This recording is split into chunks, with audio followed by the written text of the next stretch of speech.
Сәлем достар, сіздермен бірге Мадина. Біз бүгін өте дәмді болып шығатын хан салаты немесе пирамида салатын дайындаймыз. Ол үшін менің каналыма тіркелуді ұмытпаңыздар. Бізге қажет заттар: шетел ірімшігі қажет, тұздалған қияр, қызанақ, қатты ірімшік, жұмыртқа, укроп, аскөк, банкадағы жүгері, піскен сиырдың тілі және майонез қажет. Алдымен шетел ірімшігін осылай ашып, түтіп аламыз. Видеодағыдай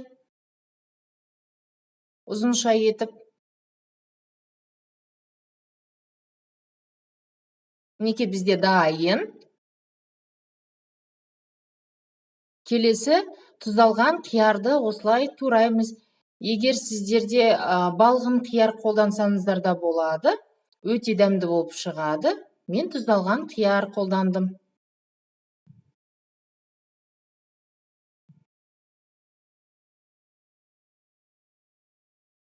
Сыр бізде ірімшік қатты түрі болғаны дұрыс. Өте әдем болып шығады. Оны да осылай кубиктеп турадым. Алдын ала 2 жұмыртқаны суда қайнатып алып, осылай бөліктерге бөлеміз.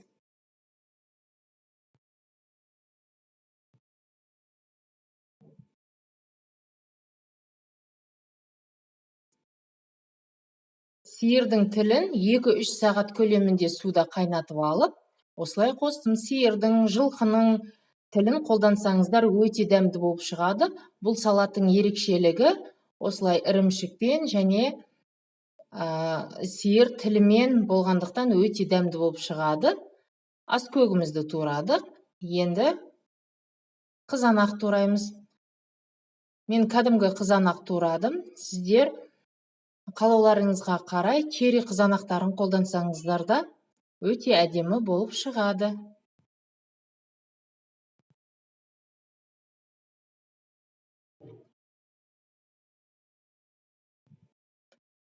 Шетел ірімшігінен біразын осылай турап, салатымыздың ішіне араластырып жібереміз.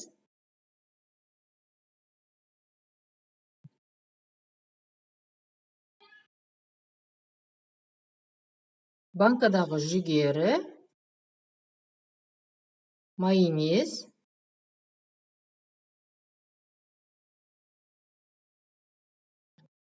және дәміне қарай тұз салып, жақсылап араластырамыз.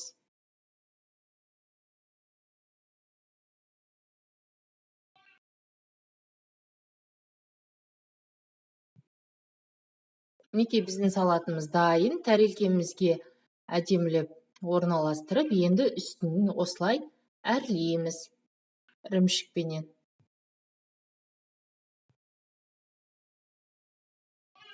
Мінекей біздің салатымыз дайын. Өте әдемі болып көрінеді. Мерекелік дастархандарға, қонақ шақырғанда өте керемет болып дастарханда ерекше көз тартып тұрады. Сіздер де үй жағдайында дайындап көріңіздер. Менің каналыма тіркелуді ұмытпаңыздар.